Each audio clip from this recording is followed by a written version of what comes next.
Bonjour à tous, Henri Fitouchi sur Radio Judaïka Lyon avec vous pour une émission très spéciale. C'est le deuxième volet en fait de nos émissions consacrées à la mémoire de la Shoah. Un petit historique à l'initiative du département du Rhône avec l'association des fils et filles de déportés juifs de France et le soutien de la Fondation pour la mémoire de la Shoah. Un voyage à Auschwitz-Birkenau est organisé chaque année depuis 1995. 13 voyages ont été organisés depuis. Plus de 100 collèges et 1500 collégiens ont participé à ces journées études et mémoires. L'objectif fondamental de ces journées est de sensibiliser les jeunes générations, élèves des classes de 3e, à la tragédie de la Shoah et de renforcer leur connaissance sur un des sujets abordés en cours d'histoire. Cette journée est une épreuve qui marque à jamais ceux qui la vivent. Les élèves participants sont tous volontaires. Un travail de préparation et d'études approfondies est réalisé par les professeurs motivés des collèges participants. L'intérêt primordial est l'accompagnement de ces groupes par des rescapés de la Shoah, notamment des camps d'Auschwitz-Birkenau. Le dernier voyage, en janvier 2013, a réuni 150 collégiens de 15 départements du Rhône, accompagnés et guidés par 15 professeurs. Nous voulons aujourd'hui, sur l'antenne de Radio Judaïka Lyon, recueillir leurs sentiments, leurs perceptions de la journée. Ce qu'il faut dire également, c'est que au cours de ces journées, beaucoup d'élèves sont présents. Il y a un très fort recueillement. Alors c'est vrai qu'au départ de ce voyage, il y a un petit peu d'excitation et elle est normale. Et dès qu'on arrive sur place, c'est vrai qu'il y a un recueillement qui est vraiment très fort. Et les élèves, autant que les professeurs, sont tous très très émus et très motivés. Donc avec moi dans nos studios pour vous faire partager cet événement, le collège de la Mure-sur-Azergue, de la Haute-Azergue, le collège de la Haute-Azergue à la Mure-sur-Azergue. J'ai à côté de moi monsieur Renaud Gratier de Saint-Louis. Bonjour. Bonjour. Merci d'être avec nous, Renaud. Et puis, nous ferons passer à la suite des petits groupes de 2 ou 3 élèves qui viendront nous rejoindre. Pour l'instant, j'ai Adeline. Bonjour Adeline. Bonjour. Et Sylvain. Bonjour. Bonjour Sylvain. Alors, merci d'être avec nous. Je vais commencer, si vous le voulez bien, par une question, la première question de notre émission à votre professeur. Renaud, tout d'abord, pour situer un petit peu ces journées, j'aimerais savoir de qui vient l'initiative de cette journée études et mémoires au sein de votre établissement. Qui prend cette initiative ? Alors, l'initiative à l'origine, elle est toujours individuelle. Hein. C'est un enseignant qui dépose le projet. Mais bien sûr sous couvert de validation du chef d'établissement. Et il se trouve que pour le collège de la Haute-Azergue, le principal est un enseignant d'histoire-géographie, et que donc forcément présenter un dossier pour participer au voyage mémoire est quelque chose qui paraît tout naturel au chef d'établissement et à l'ensemble du personnel enseignant. Donc cette année, comme il y a 3 ans, nous avons souhaiter participer à ce voyage mémoire et nous avons la chance d'être sélectionnés cette année. D'accord. Là vous me dites nous avons la chance d'être sélectionnés. C'est vous qui êtes quand même le top départ de l'initiative au sein du collège. Hein ? Oui, forcément. Il faut toujours un déclencheur. Il faut toujours un enseignant à l'origine d'un projet. Donc oui, pour la mise en place du dossier d'inscription. Bien sûr, il faut un enseignant, mais un enseignant sans une structure, sans des élèves, c'est rien du tout. Donc, oui, bien entendu. Donc voilà. D'accord. Et puis j'avais notamment dans le futur groupe d'élèves une élève en particulier qui avait eu son grand frère qui m'avait accompagné il y a 3 ans et qui a fortement insisté pour que nous présentions à nouveau ce dossier cette année. Okay. Voilà. Lorsqu'on était ensemble dans le camp d'Auschwitz, vous m'aviez dit qu'effectivement il y avait toujours des médias qui vous accompagnaient, mais que c'était rarement suivi des faits. Et vous étiez un petit peu amer sur ce point, parce que vous disiez les élèves sont là, ils font le déplacement, ils viennent, ils absorbent beaucoup de choses cette journée, et on sait pourquoi. Et puis après, ça s'arrête quoi, au niveau des médias, c'est un petit peu dommage. Oui, tout à fait. Oui. Après, il y a plus rien, quoi. Enfin, où semble-t-il. Mmh. Et c'est vrai que c'est ce qui m'a suivi dans votre démarche. Hein, c'est de proposer un après qui fait partie aussi à notre groupe, enseignants-élèves.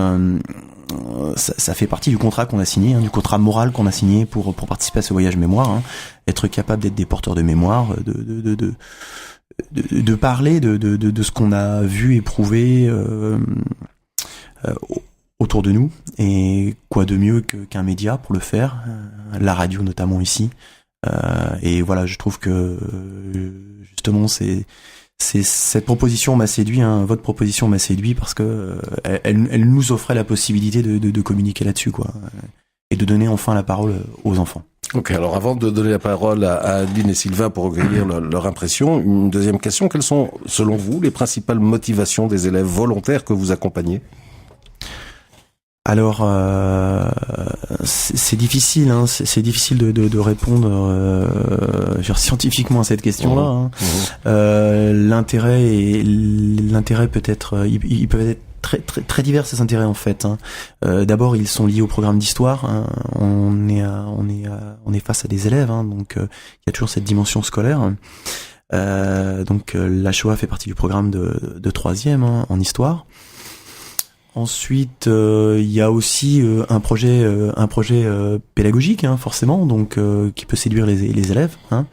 Et puis il y a ce grand point d'interrogation sur ce que les enfants ne connaissent pas encore parce qu'ils ne l'ont pas étudié en classe d'histoire, en début de troisième, mais qui est ce grand point d'interrogation sur ce qu'est la Shoah, le génocide, et forcément c'est poseur de questions. C'est poseur de questions et qu'on le veuille ou non, le mot en lui-même d'Auschwitz porte toutes ces questions, voilà, dans ces quelques lettres, quoi. Alors, on va essayer de creuser un petit peu ce point d'interrogation, parce qu'on a la chance d'avoir des élèves de 3e du collège de la Haute-Azergue qui ont participé à ce voyage en janvier, qui sont là. Donc, on va carrément leur poser les questions. Adeline, Sylvain, pour quelles raisons essentielles avez-vous décidé de faire ce voyage? Adeline, peut-être, va commencer. J'ai décidé de faire ce voyage parce que, en parlant de l'histoire, je voulais en savoir plus de choses qui s'étaient passées. Parce que l'histoire, c'est important, c'est d'où on vient, c'est les erreurs faites. Comme ça, on est sûr de pas les refaire. On sait apprendre aux autres que s'ils font une blague de travers, on peut leur expliquer. Ils vont comprendre ce qui s'est passé avant et ça peut les aider. Surtout que la jeune génération, elle est pas forcément très bien. Va pas dans le bon chemin. Du coup, au moins, ils vont comprendre et s'ils vont pas faire trop d'erreurs plus tard. Et donc, ça, c'est un complément, d'éducation. Voilà. C'est ça. Et pourquoi plus spécifiquement Auschwitz, la Shoah? Parce que on l'avait étudié en classe, que je savais que ça pouvait être quelque chose qui pourrait intéresser les jeunes. Aussi parce que ça m'intéressait, je voulais savoir ce qui s'était passé là-bas, quel enfer on pouvait y vivre. Et voilà, je voulais pas laisser des questions sans réponse. Tu as trouvé des réponses? Oui. Ah, super, on en reparlera un petit peu plus tard. Sylvain, ton sentiment? Moi, c'était pour la découverte, tout simplement. C'était pour découvrir en réalité ce qui s'était passé dans les camps. Parce que les livres d'histoire ne font pas tout, malheureusement. Et que découvrir, c'était quelque chose, enfin, il fallait le faire sur place. On a eu la chance, on nous a proposé la chance d'aller à Auschwitz. C'est une chance que peu ont dans leur vie. Donc je pense qu'il fallait en profiter. Et ça nous a permis de mieux comprendre et de mieux imaginer la souffrance qu'ont pu avoir les déportés. Mais avec malheureusement une mémoire qui se perd au fil de générations. Est-ce que entre la préparation qui a été importante, on va en parler également avec votre professeur, et le fait d'être sur place, est-ce que là il y a eu un grand décalage? Est-ce que vous avez trouvé que c'était cohérent ce que vous aviez appris ou découvert de manière théorique en classe, dans les livres d'histoire, le fait d'aller directement sur place? Est-ce qu'il y a eu un grand décalage ou est-ce que ça a été presque naturel de voir ce que vous avez appris quelque temps avant? Ça a été... Non, on a été bien préparé, on y a passé plusieurs semaines, en 1 heure par semaine, beaucoup de semaines, on a été préparé. Et par rapport à ce que l'on avait appris, théoriquement, on savait ce qu'on allait voir. Y voir en réalité, c'est très dur, oui, faut pas... Mais on était quand même préparé psychologiquement, on savait à quoi s'attendre, il n'y a pas eu un gros décalage. Nadine, ton avis? C'est vrai qu'on était bien préparés, mais on pouvait pas imaginer toutes les émotions qu'on allait ressentir là-bas. Parce que ça peut nous arriver d'un coup comme ça. Et forcément, même si on est bien préparé psychologiquement, qu'on est fort, on sait que ça va nous faire quelque chose. Et on peut pas nier qu'on reste indifférent. Enfin, on peut dire qu'on reste indifférent, mais tout le monde saura que c'est pas vrai. Ok. Je me retournais un petit peu vers votre professeur et on fera tout de suite après, si vous voulez bien, Sylvain et Adeline, un petit peu une visite guidée pour nos auditeurs de ce que vous avez vu, en tout cas de ce que vous vous souvenez. Renaud, qui a décidé de l'élaboration du programme pédagogique destiné aux élèves participants? Vous parliez donc de classes d'histoire. Il y a un programme pédagogique qui a décidé d'inscrire ce sujet dans les manuels scolaires. Le sujet de la Shoah, oui. C'est nos inspecteurs, quoi. Hein. C'est nos inspecteurs, d'éducation nationale. Au fil des années, quoi. Cela fait déjà pas mal d'années, hein, que la Shoah est étudiée en tant que telle, hein, et elle l'est de mieux en mieux, hein. Je crois qu'il y a eu un véritable travail fait, si je me trompe pas, depuis les années 80. Hein. Depuis les années 80, la façon dont est abordée la Shoah sur le plan scolaire a vraiment permis, je pense, à des générations et des générations de mieux comprendre, hein, ce que fut cette solution finale. Alors, il est vrai que aujourd'hui, depuis quelques années,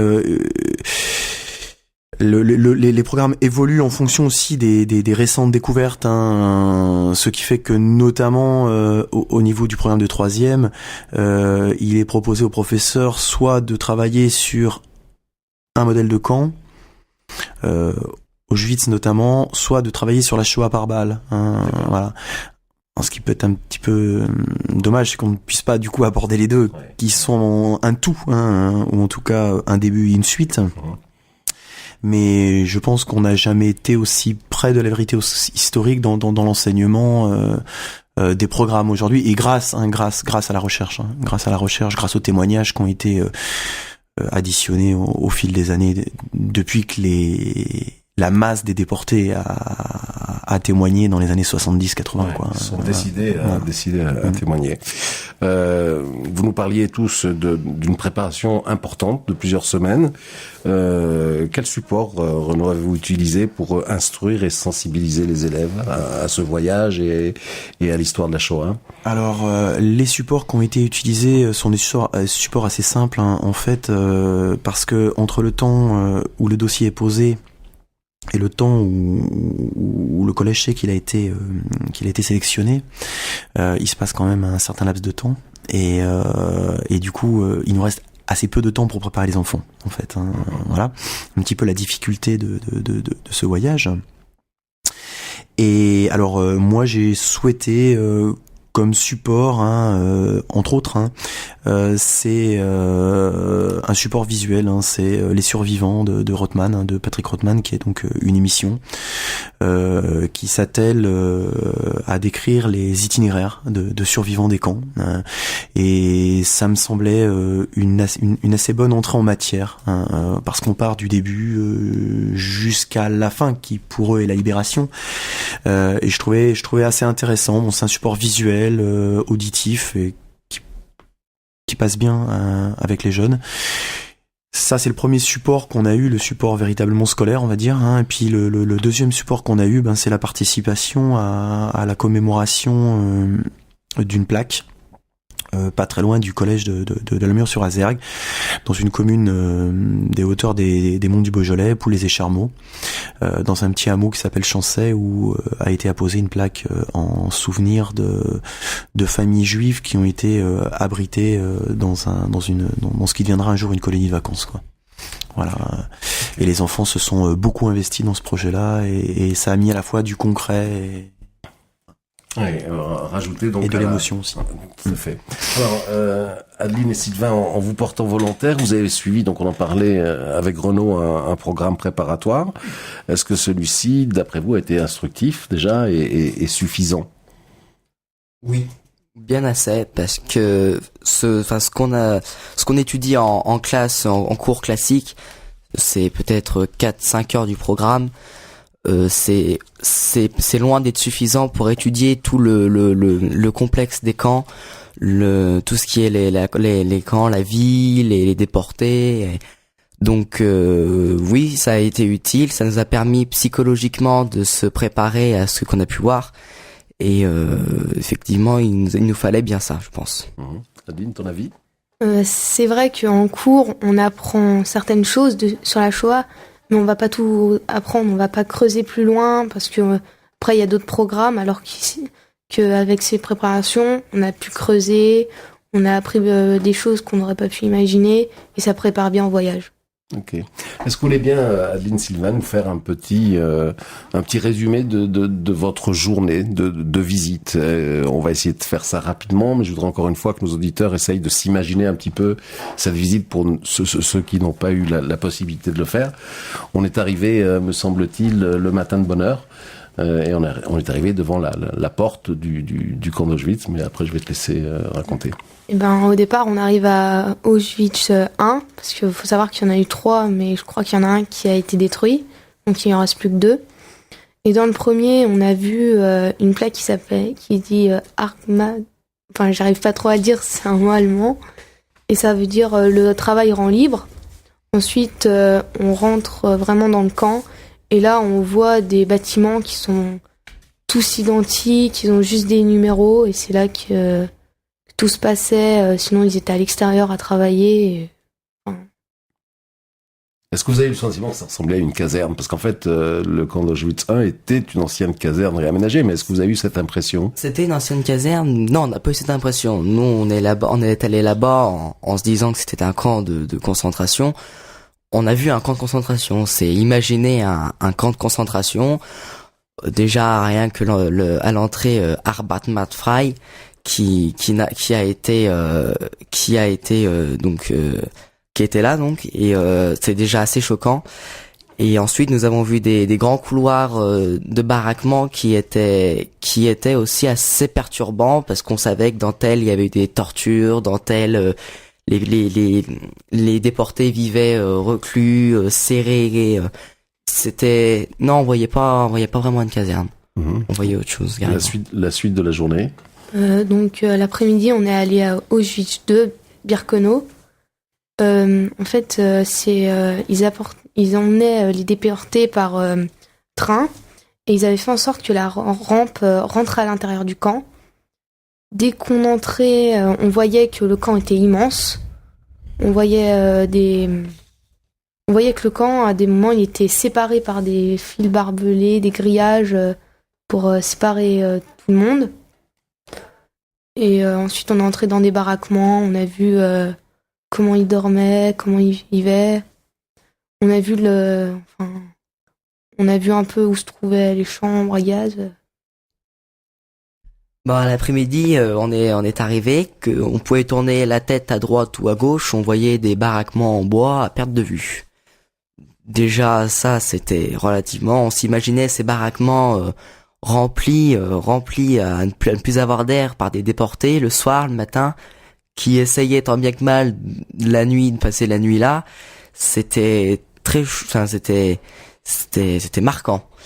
Donc nous avons un peu visité nous avons vu également quelques ruines de chambres à gaz. Donc on s'imaginait, on voyait encore les escaliers, on s'imaginait un peu les déportés rentrer dedans et ne jamais en ressortir. Et à la fin, une personne désignée par collège lisait un poème de son choix, ou le créait tout simplement. C'était un moment un peu spécial pour finir la journée, où nous étions un peu face à la rampe d'arrivée, où on attendait les élèves, chaque élève de chaque collège rendre hommage aux déportés qui étaient, je pense, touchés par ce geste, je pense. Est-ce que la présence de rescapés, parce qu'il faut dire à nos auditeurs que donc il y avait plusieurs groupes pour 150 élèves, et chaque groupe était accompagné d'un rescapé, et très souvent d'un rescapé d'Auschwitz, donc le camp que nous avons visité. Est-ce que cette présence à vos côtés comment vous pouvez décrire la présence d'un rescapé à vos côtés pour vous faire visiter le camp d'Auschwitz? On s'imagine se déporter, nous il avait 16 ans au moment où il était déporté, on s'imagine se déporter quand il avait 16 ans dans ces lieux, quand il nous racontait des anecdotes, on s'imaginait cette personne, on s'imaginait pas une personne imaginaire, on s'imaginait notre déporté qui nous accompagnait. Et c'était d'autant plus dur que l'on se disait que c'était une personne qu'on voit aujourd'hui à côté de nous, qui est d'autant plus respectable parce qu'elle a vécu. Ça renforçait notre imagination un peu. Et c'était, enfin, se dire qu'une personne qui est à côté de nous a vécu tout ça, tout ce qu'elle a tout ce qu'elle a vécu, c'était difficile parce que déjà, c'était assez, on y imaginait, mais pour nous, c'était trop dur, alors que ils ont réussi à survivre. Nous, on n'aurait peut-être pas pu. Franchement, ouais, c'était bien. Renaud, vous nous avez dit tout à l'heure que vous aviez eu les encouragements de votre hiérarchie au sein de votre collège pour organiser ce voyage avec les enfants. Est-ce que vous avez eu, à l'inverse, est-ce que vous avez connu des difficultés dans votre entourage professionnel ou personnel pour organiser ce type de voyage ? Non, aucune. Certainement pas dans mon établissement, ni auprès de mes collègues d'ailleurs. Qui trouve que cette action est excellente dans le cadre du travail de mémoire. J'ai également trouvé l'appui de mon conseiller général. Je crois, voilà, des parents. Non, vraiment des gens qui unanimement ont trouvé l'organisation de ce voyage mémoire extrêmement utile et intelligent pour les adolescents. Pas de retenue, pas Aucune. Okay. Aucune. Adeline, Sylvain, et vous, quand vous avez décidé, parce que je rappelle à nos auditeurs que vous êtes volontaire pour ce voyage, donc c'est une décision qui vous appartient, vous la prenez en votre âme et conscience. Est-ce que vous avez eu dans votre entourage des gens qui vous ont dit « Oulala, mais qu'est-ce que tu fais là ?» ou « Pourquoi aller là-bas ?» ou quelque chose comme ça? Est-ce qu'il y avait eu des retenues? Non, j'ai eu des connaissances qui, quand je leur dis que je partais là-bas, qui ne m'ont pas retenu, mais qui m'ont dit que ça allait être dur, qui connaissaient quelqu'un beaucoup de gens, remarquez que beaucoup de gens connaissaient quelqu'un qui était allé à Auschwitz, et à chaque fois, ils avaient à peu près tous la même réaction. Ils me regardaient, et me disaient que c'était dur, mais jamais ils ne m'ont retenu pour partir. Oui, c'est vrai, il y a beaucoup de monde qui connaissent des gens qui y sont allés. Ça a choqué, ils essayaient parfois de nous dire fais attention, ça peut être dur. Moi j'ai mes frères et sœurs qui sont plus jeunes, ils comprenaient pas, j'ai dû leur expliquer que c'était important, et après ils m'ont dit que c'était bien ce qu'on faisait au collège et que s'ils en avaient la possibilité, ils voudraient aussi y aller pour faire un devoir de mémoire. Alors, je rappelle à nos auditeurs que 1 500 000 personnes visitent chaque année Auschwitz. Les gens viennent de tous les pays du monde. Et énormément d'élèves, de jeunes, d'enfants. Donc cette année, dans le cadre de votre programme, vous avez étudié donc cette période 39-45 et plus précisément la Shoah. Quel est, Adeline et Sylvain, le support qui vous a le plus marqué, le livre, le film, qui vous a vraiment le plus marqué en préparant et en étudiant cette période de la guerre? Celui qui m'a plus marqué, c'est celui qu'on a vu en cours, un extrait de Nuit et brouillard. Et il faut dire qu'on a vu des images, on savait comment c'était arrivé, où c'était arrivé, et ça marque un peu. Effectivement, les différentes vidéos qu'on a pu voir m'ont beaucoup marqué, mais je pense que le plus marquant encore est la rencontre qu'on a eue tous les troisièmes avec le déporté qui est venu dans notre collège, qui nous a raconté son histoire, et je pense que c'est encore là le plus émouvant, le plus marquant. Qui était ce déporté qui est venu dans votre collège? C'était Monsieur Bloch qui est venu. Que nous recevons également dans la journée pour une émission concernant cette journée. Renaud, on parle de Nuit et brouillard, d'une intervention d'un rescapé. Il y a une grande littérature sur la Shoah. Bonjour à tous, Henri Fitouchi sur Radio Judaïka Lyon. Je vous retrouve pour notre journée spéciale Yom HaShoah, qui fait suite en fait cette émission aux journées d'études et mémoires réalisées en janvier 2013 à Auschwitz-Birkenau, à l'initiative du département du Rhône avec l'association des fils et filles de déportés. Nous recevons dans cette émission Monsieur Renaud de Gratier, professeur, professeur d'histoire, et puis ses élèves de troisième qui étaient présents à cette journée. Donc nous avons eu tout à l'heure Sylvain et Adeline. Nous recevons sur ce plateau Marie et Clément. Bonjour à vous deux. Bonjour. Bonjour. Merci d'être avec nous. Donc nous allons poursuivre le fil de notre émission. Renaud, n'est-il pas difficile aujourd'hui, en 2012, en 2013, d'enseigner la Shoah dans un établissement scolaire? Est-ce qu'il y a des difficultés particulières à enseigner la Shoah? Pour ma part, aucune. Non, je ne pense pas. Bien au contraire, je crois que les recherches historiques de ces 30 dernières années ont permis de mettre à jour l'ensemble du mécanisme de la solution finale, hein, des rafles dans les pays occupés à l'extermination finale.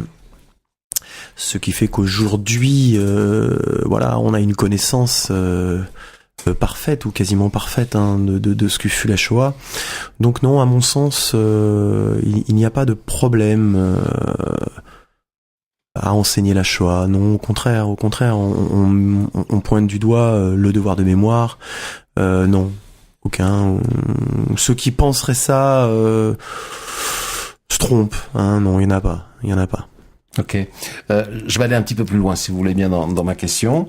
Dans le cadre de cet enseignement spécifique de la Shoah, est-ce que vous abordez en classe l'histoire du peuple juif, l'antisémitisme européen, ancien et actuel, puisqu'il existe, et pourquoi pas l'histoire de la création de l'État d'Israël, qui est totalement liée à l'histoire du peuple juif? Est-ce que ce sont des sujets également, alors qui viennent à l'ordre du jour, qui sont réclamés ou que vous proposez? Alors non, on a un programme à respecter et qui est relativement bien étalonné. Non, l'antisémitisme, pour prendre dans l'ordre un petit peu vos questions, l'antisémitisme est abordé notamment dans le programme de 4e à travers l'affaire Dreyfus. Hein. Nous sommes, faut-il encore le signifier, avec des élèves de collège, hein, donc. Dans une initiation à l'histoire, hein, plus qu'autre chose, hein, on n'est pas encore en lycée. Donc l'antisémitisme est abordé en classe de 4e avec l'affaire Dreyfus. Il est évoqué ensuite dans le cadre de la France des années 30, hein, de l'Allemagne des années 30. Et pour terminer, malheureusement, de la Seconde Guerre mondiale et de la Shoah, pour l'antisémitisme, hein, donc il est abordé ici. Le peuple juif, les enfants l'ont découvert en 6e à travers la civilisation des Hébreux. Voilà, c'est leur découverte, et une découverte qui ne retrouveront pas. C'est une civilisation qu'ils ne retrouveront pas avant la 4e, on va dire la fin de 4e, hein, pour faire scolaire. Voilà. Quant à la création de l'État d'Israël, elle n'est pas évoquée en tant que telle, mais elle est partie intégrante du programme de la guerre froide, quoi. Hein. Et de tout ce qui géopolitiquement a tourné autour de la guerre froide. Ok, merci Renaud. Alors Marie, tu étais à ce voyage en janvier dernier. Est-ce que la préparation au voyage, le voyage qui est une étape extrêmement forte, hein, extrêmement lourde, est-ce que ça t'a suffi à combler cette soif d'apprendre? Parce que si je me réfère à ce qui a été dit il y a un instant, il y a vraiment une véritable soif, hein, d'apprendre, de connaître l'histoire, de ne pas répéter les erreurs, d'approfondir ce sujet. Est-ce que ça t'a suffi tout ça? Oui, c'est vrai qu'on a beaucoup travaillé avec des supports comme le film, des livres, mais c'est vrai que d'aller sur les lieux, c'est complètement différent, quoi. C'est mieux. On se rend mieux compte de ce qu'il a pu se passer. Qu'est-ce qui te revient aujourd'hui, quelques semaines après ce voyage, quand tu y repenses, qu'est-ce qui te revient à l'esprit? Quelle est l'image qui t'a le plus frappé? Surtout les baraquements, avec les lits entassés, et le fait que à l'entrée, quand on est sur la rampe, on voit à quel point c'est immense et on se sent vraiment tout petit, comme piégé, quoi. Et c'est vraiment impressionnant. Est-ce que tu t'attendais à éprouver autant d'émotions? Parce qu'il y a eu de très fortes émotions pendant cette journée. Est-ce que tu t'attendais à ce que ça soit aussi fort, aussi violent? Non. Je savais que ça allait être dur, mais tant qu'on n'y a pas mis les pieds, on peut pas savoir à quoi s'attendre. Est-ce que tu racontais à ton entourage, tes parents, ce voyage et quels mots tu as pu utiliser pour Oui. décrire ce voyage? Oui, je leur ai raconté et je leur ai dit à quel point c'était impressionnant. Et c'est vrai qu'avant de partir, ils m'ont dit c'est vrai que ça va être dur et faut vraiment que tu t'y prépares, quoi. Et tu as pu raconter quand même. Tu as pu traduire Oui. en fait ce que tu as pu voir Oui. et ressentir. Oui, il y avait de l'émotion, oui. Alors nous sommes également avec Clément. Alors Clément un petit peu particulier parce qu'il n'était pas au Auschwitz cette année, mais il a participé au voyage en 2010, toujours dans le cadre du collège. Et ça m'intéressait en fait d'avoir quelqu'un qui a fait ce voyage il y a 2 ans, parce qu'on sent dans les propos des élèves qui ont fait ce voyage récemment une très forte émotion qui est encore complètement présente. Et moi, ce qui m'intéressait de savoir, c'est 2 ans, 3 ans après, qu'est-ce qu'il restait?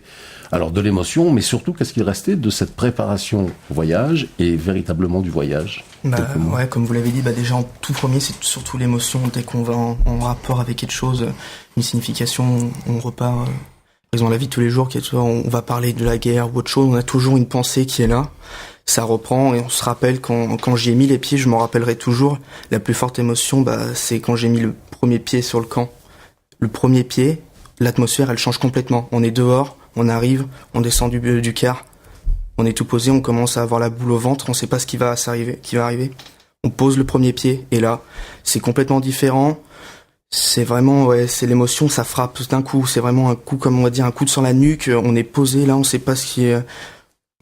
Comment dire? Ouais, on ressent pas vraiment. On n'était pas à leur place. On plusieurs années, voire carrément après, mais on ressent vraiment... Enfin, je vais pas arriver à le dire. Un petit peu, ouais. On ressent quand même un petit peu ce qu'ils ont vécu. Mais vraiment léger par rapport à la souffrance et tout. Quels sont les mots, 2, 3 mots, qui pourraient, en fait, pas résumer, mais traduire ce que les rescapés nous disent pendant ce voyage et ce qui s'est passé pendant la guerre.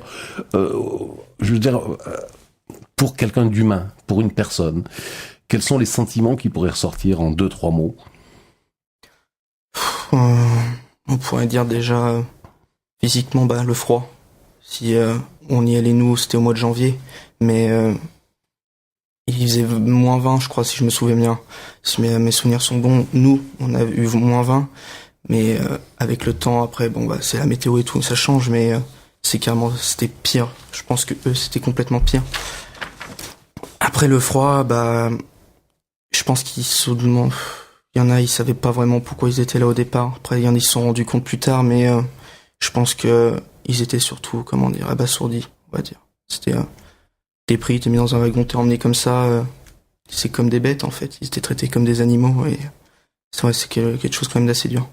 En discutant avec les rescapés, c'est vrai que très souvent, je sais pas si vous l'avez remarqué, perçu, les 3 mots qui revenaient le plus souvent quand ils essayaient de nous décrire ce qu'ils ont vécu, c'est effectivement le froid, tu l'as dit, la faim et la peur. Faim, c'est les 3 mots qui reviennent le plus souvent. Pendant cette visite, il y a eu des contacts relativement proches avec les rescapés, parce qu'ils étaient avec vous toute la journée, vous accompagnaient, remplaçaient même très souvent le guide. Comment on va décrire ces rescapés? Vous savez qu'ils sont tous très vieux, entre ceux qui nous accompagnaient entre 82 et 86 ans. Est-ce que vous pensez qu'il y aura encore des visites à Auschwitz une fois que ces rescapés ne seront plus là? Oui, je pense, parce que c'est important de se rappeler de la mémoire, en fait. Donc il faut faire passer cette mémoire de génération en génération, parce que oui, quand il n'y aura plus de déportés, forcément, faut pas que la mémoire se perde, quoi. Il faut pas, comme la citation le dit, celui qui oublie le passé est condamné à le revivre. Je sais pas si c'est exactement ça, mais ça veut tout dire. Donc voilà. Dans le groupe, tu étais avec Simon Higel, si je me souviens bien. Oui, c'est ça. Oui, ok. Il nous écoute là, aujourd'hui. Est-ce que tu as quelques mots à lui dire? J'ai énormément de respect, et C'était vraiment touchant, toute son histoire. On le remercie tous profondément d'être venu, quoi, de nous avoir accompagnés. Il était vraiment très gentil. Et merci beaucoup, quoi. Clément, tu me disais tout à l'heure que depuis 2010, il y a toujours quelque chose qui reste et très souvent ça revient. C'est ça, oui. Est-ce que tu as eu envie d'en apprendre un petit peu plus? Je posais tout à l'heure la question à Renaud pour savoir si les élèves s'intéressaient après la visite d'Auschwitz et la découverte en quelque sorte de la Shoah. Est-ce qu'il y a eu un intérêt à découvrir un petit peu plus le peuple juif, l'État d'Israël? Est-ce que ce sont des sujets qui t'ont intéressé, ou en tout cas est-ce que tu as fait le lien entre les 6 millions de juifs qui sont morts dans les camps de concentration et les juifs qui existent aujourd'hui sur la terre? Alors, à l'époque et maintenant, un petit peu quand même, il faut s'y intéresser. Ils sont, comment dire, il leur a quand même arrivé quelque chose de terrible. Il faut quand même s'intéresser. C'est pas, on est allé à Auschwitz, ouais, super, j'ai visité un camp de concentration, c'est super cool, et basta, fini. Non, il y a quand même un travail. C'est surtout de la réflexion, le retour. Hein. Moi, je sais quand je suis rentré, j'en ai parlé à personne dès le départ. J'étais renfermé sur moi-même et je faisais descendre toute la pression accumulée, vraiment tous les sentiments. C'est après que j'en ai commencé à parler. Mais c'est sûr, après je me suis intéressé un petit peu sur l'état d'Israël et tout. Ok. Savez-vous l'un et l'autre quelle est la population juive dans le monde aujourd'hui et en 1930? Est-ce que vous avez une idée du nombre de juifs qui vivaient en 1930 et qui vivent aujourd'hui dans le monde? Juste un chiffre comme ça, c'est pas un piège, hein, c'est juste pour avoir une petite idée. Actuellement non, j'ai toujours le chiffre des juifs de France raflés, ça tout, mis dans les camps de concentration, ça je l'ai toujours en tête, mais actuellement combien ils sont exactement, non, je sais pas. Alors je vais vous le dire, 14 millions en 1933, 14 millions en 2012. 14 millions, ça représente 0,2% de la population mondiale. Donc vraiment une toute petite population juive. Est-ce que vous avez conscience aujourd'hui qu'il y a en Europe, qu'il y a en France, une montée de l'antisémitisme qui peut ressembler à celle qui a été pendant la période avant-guerre? Est-ce que vous avez ce sentiment-là? Est-ce que vous avez une idée ou des faits qui vous sont venus sur un antisémitisme qui serait grandissant en Europe? Parfois, oui. Il y a les négationnistes. Hein. On dit oui. Ça m'a... J'en ai entendu parler parfois qui niaient le fait que les chambres à gaz et autres avaient existé. Et ça, je supporte pas d'entendre ces horreurs, quoi. Alors, la réaction d'un rescapé, notamment Simon Higel et Benjamin Rochten, à qui j'ai posé cette question, il me disait oui, bien sûr qu'il y a de l'antisémitisme, oui, bien sûr il y a du négationnisme, et notre seule réponse, c'est justement d'accompagner les élèves, les jeunes, dans les camps de concentration, pour les sensibiliser, pour leur faire comprendre que un mot, une attitude peut arriver à quelque chose d'aussi dramatique. Sylvain, ton avis sur l'antisémitisme en France, en Europe, si tu en as? On le voit de plus en plus de nos jours, hein, l'antisémitisme, malheureusement, il est grandissant. À se demander pourquoi, c'est là, ils seront même pas capables, je pense, certains de donner leur réponse. Mais ouais, on s'en rend compte, hein, de plus en plus. Malheureusement, c'est ça, hein, c'est désolant même. Renaud, on a parlé de la préparation au voyage, du voyage, le retour des élèves. Est-ce qu'il n'y a pas un risque de traumatisme en visitant le camp d'Auschwitz pour des élèves aussi jeunes, des enfants aussi jeunes? Il y a toujours risque de traumatisme. Hein.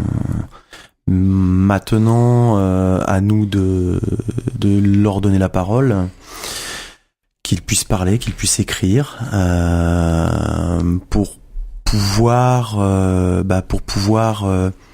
s'y plaît, il y a la cautériser, voilà. Et je crois que c'est pas vraiment à proprement dit un traumatisme, parce que j'ai foi dans le fait qu'ils aient compris leur mission, et leur mission elle est claire. Ils doivent à leur tour être des porteurs de mémoire, et cette mission en elle-même, voilà, les construit et leur donne un rôle, et on va mettre des mots, on va mettre des phrases dessus, on va le travailler dans le cadre des portes ouvertes de notre collège, on va mettre en place une petite vidéo, on a édité un bulletin numérique, donc on est en train de préparer le numéro 2 qui est dont le sujet notamment la visite d'Auschwitz, hein. Donc voilà, je pense qu'il faut travailler, il faut produire. C'est la meilleure des thérapies possibles. Voilà, produire, témoigner et écrire. Donc vous avez créé d'ailleurs un site internet. Également, oui, on a un site internet. On tout rappellera à fait. bien entendu l'adresse avant la fin de notre émission. Alors Clément, Marie, tout au long de ces journées de visite à Auschwitz, il y a quelque chose qui revient très souvent, et notamment de la part des rescapés qui vous demandent d'être à votre tour le témoin des témoins. On l'a dit tout à l'heure, ils sont tous très âgés, ils ne seront pas avec nous encore très longtemps et ils veulent donner ce relais à des jeunes pour qu'ils puissent eux-mêmes diffuser autour d'eux la connaissance de la Shoah. Est-ce que vous avez conscience de ce rôle d'être le témoin des témoins? C'est quelque chose d'extrêmement important, lourd à porter.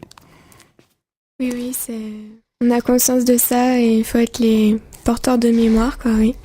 C'est le mot, et il faut partager ce qu'on a appris pour montrer aux autres la réalité et pour ensuite que ça passe de génération en génération. Faut pas que ça se perde. Faut garder une trace de cette mémoire. C'est quelque chose qui, comme je l'ai dit tout à l'heure, c'est pas quelque chose à prendre à la rigolade. On a quand même comme une descendance qu'on doit porter. C'est pas un fardeau, c'est vraiment quelque chose qu'on doit prendre à pleine main et qu'on doit faire partager à notre descendance. C'est très important. Malheureusement, on meurt tous un jour et du coup, ces rescapés qui restent vont partir et il restera plus que nous. Et c'est d'autant plus important justement qu'on partage ceci. Ok. Alors, probablement dans cette volonté de visiter un camp, il y a également la volonté de comprendre ce qui s'est passé, pourquoi ça s'est passé. On a vu également pendant cette journée qu'il y avait une gestion extraordinaire d'un camp de concentration. Les nazis étaient de véritables génies dans l'organisation, parce que c'était complètement industriel. Est-ce que vous avez ressenti ça? Est-ce que vous avez ressenti cette volonté de tuer tout un peuple, de massacrer un peuple, mais par des méthodes complètement industrielles? Oui, c'est vrai que c'était vraiment très organisé. Déjà, quand on entrait dans le camp, on voyait que tout était aligné, tout était rangé. Il y avait les baraquements là, les femmes d'un côté, les chambres à gaz de l'autre. C'était vraiment... c'était un plan organisé, quoi. C'était pas fait au hasard. C'est ce qu'il en reste également 2 ans après, Clément. C'est ça. On arrive, comme l'a dit Marie, c'est tout aligné. D'un côté les femmes, de l'autre côté les hommes. Les communistes d'un côté, ils étaient vraiment classés par vraiment. J'aime pas utiliser ce mot-là pour ce cas, mais par catégorie. Ils étaient classifiés, ils avaient comme une étiquette en fait. C'est ce qu'on retrouve d'ailleurs avec les triangles, mais c'est ce qu'on retrouve chez les nazis. Ils étaient vraiment ordonnés pour ce genre de choses. Pour en discuter. Ok. Qu'est-ce qui reste donc 2 ans, 3 ans après cette visite? Est-ce qu'il y a encore la même émotion que le jour de la visite, quand tu en reparles, quand tu repenses à cette journée, et comment se concrétise ce rôle de témoin des témoins? L'émotion, elle reste toujours là. L'émotion, elle peut pas s'en aller. C'est quelque chose d'impressionnant, de dur. Après, avec le recul, on arrive un petit peu plus à en parler. Moi, je sais que j'ai toujours un petit peu de mal d'en reparler. C'est quelque chose qui reste gravé. Ça grave, ça déchire, on peut dire. Et ça fait mal. Après, comment dire, dans le temps, en parler, c'est quelque chose qu'il faut se faire. Faut se forcer, limite. C'est ça, il faut vraiment en reparler et faire partager ça. Ok, merci à vous, merci Marie, merci Clément. Nous allons faire une petite pause et nous reprendrons le fil de nos émissions dans un instant. Merci à vous tous. Bonjour à tous, Henri Fitouchi sur Radio Judaïka Lyon, une journée spéciale Yom HaShoah 2013. Nous évoquons avec vous et avec nos invités le dernier voyage à Auschwitz-Birkenau, voyage fait à l'initiative du département du Rhône, avec l'association des fils et filles de déportés juifs de France. Nous avons le plaisir aujourd'hui de recevoir les élèves du collège de Lamure-sur-Azergue, avec leur professeur Renaud de Gratier qui nous accompagne. Sur le plateau avec nous Dylan, Charlotte, Loudna et Jessica. Dylan a participé au voyage en 2010 et il était intéressant pour nous d'avoir ses impressions quelques années après. Alors on va commencer par lui. Dylan, bonjour. Bonjour. Donc tu étais à Auschwitz, tu as visité le camp d'Auschwitz-Birkenau dans les mêmes conditions que tes copains et copines, mais en 2010. Et ce qui m'intéresse de savoir aujourd'hui, c'est qu'est-ce qui reste de ce voyage 2 ans, 3 ans après? Ce qui reste, je pense pas que ce soit une marque énorme, mais c'est surtout se permettre de corriger, se permettre de remettre les autres dans le droit chemin quand ils en parlent, ou simplement être là pour leur rappeler, quoi. D'accord, donc c'est le rôle on parlait tout à l'heure du rôle de témoin. Tout à fait, témoin des témoins, donc c'est quelque chose qui est pris à cœur, mais remettre les gens à leur place, c'est facile au quotidien quand tu entends des choses qui te paraissent bizarres. J'ai l'impression de passer pour peut-être être un peu lourd, mais au fond on sait que ça les touche quand même. Ils ont beau donner l'impression qu'ils en ont rien à faire, c'est quand même, je pense quand même que ça aurait quelque chose. Alors, ce voyage, on l'a entendu tout à l'heure, était empreint vraiment d'émotions fortes. Charlotte, Loudna, Jessica, qu'est-ce qui vous reste de ce voyage récent, hein? Il y a quelques semaines seulement que vous l'avez effectué. Aujourd'hui, comment vous pouvez décrire ce voyage en quelques mots? Qui veut parler? Ce qui nous reste, c'est surtout de l'émotion et aussi le fait qu'on doive porter la mémoire. Ce rôle de gardien.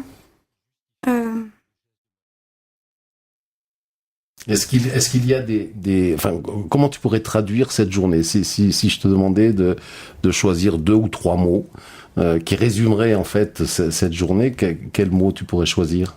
L'émotion, puis la découverte quelque part aussi. Malgré que ce soit la découverte des horreurs. Qu'est-ce qui t'a le plus marqué dans ce que tu as vu? Les chambres à gaz, enfin l'environnement de Birkenau. Cette grande étendue immense. Est-ce qu'il y a autre chose, peut-être Charlotte, Jessica, qui a retenu vraiment, qui a été un choc, le premier choc que vous avez subi dans cette journée? Est-ce que vous avez vu quelque chose de particulier qui vous a vraiment marqué? Pour moi, oui. Exemple, les marques de griffure ainsi que les inscriptions. C'est vraiment... Voilà. Aussi, les cheveux et les objets personnels. Les cheveux, c'est quoi précisément? Les cheveux. Oui, pour nos auditeurs, est-ce que tu peux donner quelques explications sur cette montagne de cheveux, en fait, qui est exposée? Ils les tondaient. Enfin, ils en tondaient pour faire... du tissu. Voilà. Du tissu, etc. D'accord. Et donc là, tu nous expliques qu'il y a donc dans un bloc, dans une pièce, une montagne de cheveux que l'on découvre comme ça brutalement, quasiment, c'est ça? Oui. Et ça, c'est marquant. Oui, c'est quelque chose qui t'a... Un peu, mais le plus, je pense que c'est l'ambiance, les marques de griffure, les chambres à gaz, les fours crématoires. Est-ce que vous avez raconté votre voyage à votre entourage, à votre famille, à vos parents? Oui, c'était un peu difficile au départ. Je vais pas expliquer dès que je suis arrivée parce que c'était un peu encore dur dans ma tête. Et je l'ai raconté le week-end. C'était un peu difficile. Ils voyaient que ça m'avait touchée, que j'avais trouvé ça vraiment difficile. Et même des fois quand j'en parle, je me demande comment ils ont pu faire pour vivre là-bas. Parce que même moi, une journée, je voulais partir après parce que j'aimais pas du tout. Dylan, donc 2 ans après, ce rôle de témoin, se rappelle de cette journée. Là aussi, quels sont les souvenirs précis qui restent dans la tête 2 ans, 3 ans après avoir fait ce voyage? Le premier souvenir qui me vient à l'esprit, c'est surtout le fameux portique, Arbeit Maschfrei, enfin, moi également. Mais aussi, surtout le musée, que, comme eux, on l'a visité, avec des vitrines donc remplies d'effets personnels, des valises, des chaussures. Je pense que cette partie-là a quand même marqué les autres aussi. Et surtout la fin de la visite aussi. Il me semble que c'était des photos, un mur complet de photos d'enfants qu'on suivait un peu dans une exposition jusqu'à savoir si oui ou non il avait survécu en fait. Ça c'était vraiment marquant, quoi. C'est un gros travail réalisé par l'association des fils et filles des déportés, entraîné par Serge Klaesfeld, qui a répertorié en fait tous les enfants déportés de France et qui retrace leur histoire. Est-ce qu'il y a eu, par la suite, à la suite de ce voyage, un intérêt particulier pour l'histoire du peuple juif, pour savoir comment la Shoah a pu arriver? Donc, une fois ce voyage passé, est-ce que tu t'es intéressé à la suite? Oui, ça m'a jamais vraiment resté indifférent, parce que déjà avant ça me touchait un peu, mais surtout des films. Je choisis des films un peu en fonction de ça. Et par exemple au lycée, il va y avoir un rescapé, il me semble, qui va venir témoigner. Donc à la base j'en fais pas partie, mais je vais essayer de faire en sorte d'être présent. Et ouais, donc, globalement ça reste un centre d'intérêt quand même. Sur ce dernier voyage, quelles sont les paroles du rescapé qui vous accompagnaient, qui vous ont le plus marqué, ou celles qui vous restent aujourd'hui encore? Est-ce qu'il y a quelque chose qui résonne encore un peu dans votre tête et qui a été dit par un rescapé? Il y avait notamment ces paroles dans les toilettes, qui pour lui était le seul endroit, enfin pour tous les déportés, était le seul endroit où ils avaient un peu de liberté. Et c'était un moment vraiment touchant. Oui, il nous expliquait que c'était l'endroit où les nazis ne rentraient pas. Parce que c'était insupportable d'être là. Ok. Oui. Des propos qui vous ont marqué par les rescapés? Non, pas de souvenir particulier. Comme elle a dit dans les toilettes, et, le rescapé qu'on avait disait qu'il sentait encore l'odeur qui y était, donc il y avait de l'émotion. Le rescapé qui nous accompagnait, c'était Simon Igel. Oui. Il nous écoute. Est-ce que vous avez envie de lui dire quelque chose à Simon Igel? Alors, je vous rappelle que les rescapés qui nous accompagnaient avaient entre 82 et 86 ans, que malheureusement ils ne pourront plus effectuer ce genre de voyage d'accompagnement très longtemps.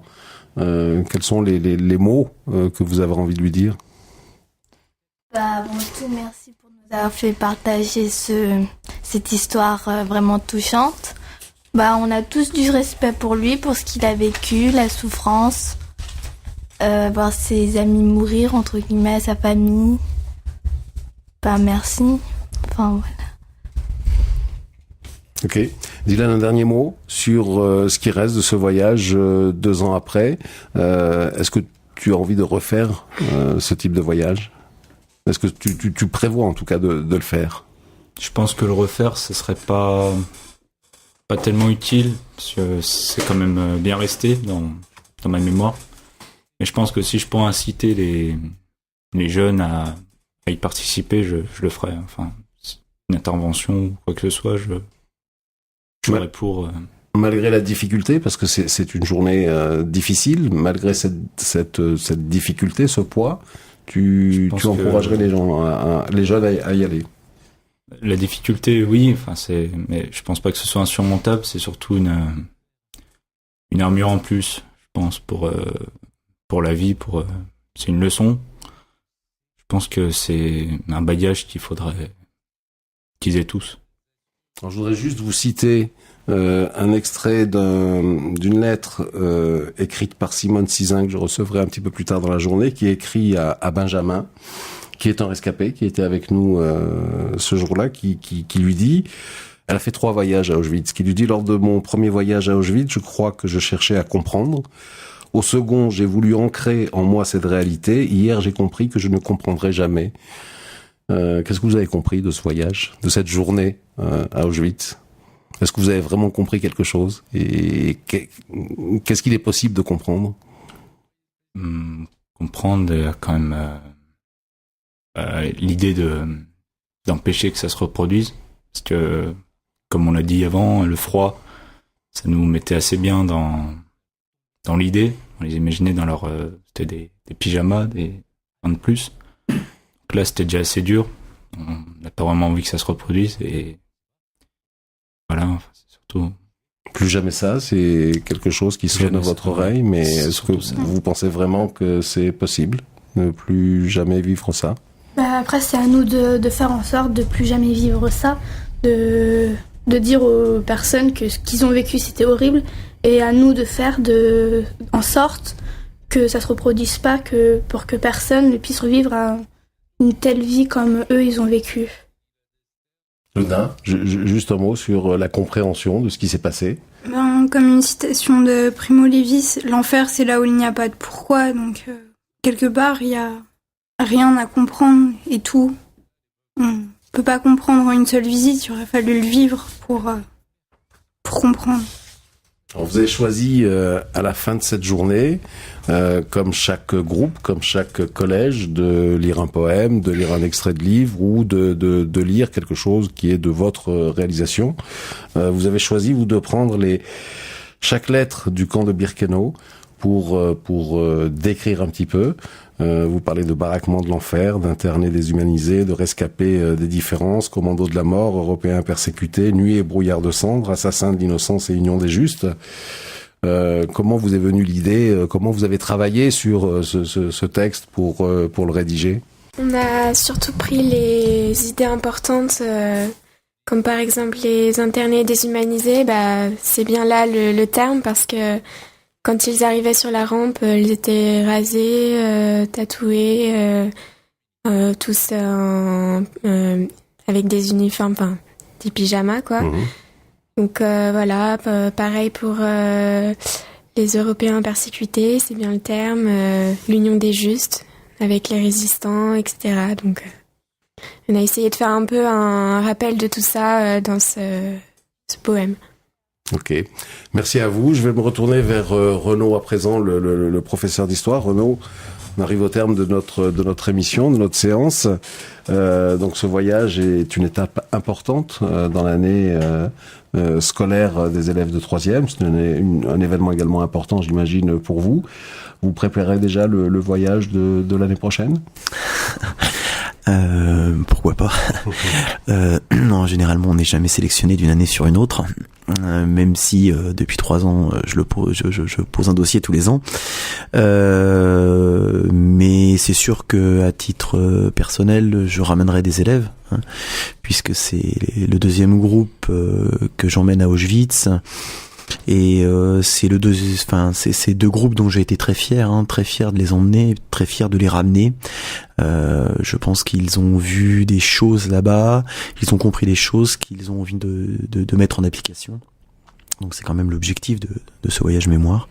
Donc oui, je m'attellerai à ramener des élèves à Auschwitz, parce que c'est ma mission d'enseignant, c'est ma mission d'historien. Voilà. Ok, merci à vous tous. Nous arrivons à présent au terme de notre émission. 2e volet d'une série consacrée au voyage mémoire à Auschwitz-Birkenau pour ce Yom HaShoah 2013. Je tiens à remercier Renaud Gratier de Saint-Louis qui, par sa présence, nous a vraiment donné envie de comprendre un petit peu comment réagissaient les élèves d'une classe de 3e. Merci à vous tous et à vous toutes. Je voudrais finir en citant 2 livres de 2 auteurs qui traitent à leur manière et de façon très originale et avec beaucoup de sensibilité la Shoah. Tout d'abord, Boualem Sansal, un écrivain algérien. Son livre s'appelle Le village de l'Allemand ou le journal des frères Schiller. C'est un bouquin vraiment exceptionnel, écrit par un écrivain arabe musulman algérien, je tiens à le préciser, mais qui est vraiment d'une sensibilité extrême et qui a un courage fabuleux puisqu'il a reçu un prix littéraire et qui s'est déplacé à Jérusalem, ce qui lui a valu les foudres de certains. Et puis un bouquin assez ancien mais qui est très intéressant également de Soazig Aharon, qui s'appelle Le nom, non-négation, le nom de Clara. Un petit bouquin qui relate effectivement le retour des camps d'une jeune femme nommée Clara. Et je vais demander d'ailleurs à Marie, pour terminer cette émission, de vous lire un très court extrait du livre de Soazig Aharon, Le nom de Clara. Merci à vous tous. On termine pour cette émission et on se retrouve dans la journée pour une émission avec nos amis les rescapés du camp d'Auschwitz. Merci à vous. À Auschwitz, c'est cela. Savoir quand, où et pourquoi on a ri pour la dernière fois. Quand, où et pourquoi on a pleuré pour la dernière fois. Savoir que ces deux fonctions sont détruites. Avoir d'autres occasions et s'apercevoir que ce n'est plus possible. Ni le rire, ni les larmes. Et se rappeler les circonstances de la dernière fois. Voilà. On laisse des choses comme celle-là à Auschwitz. C'est cela Auschwitz.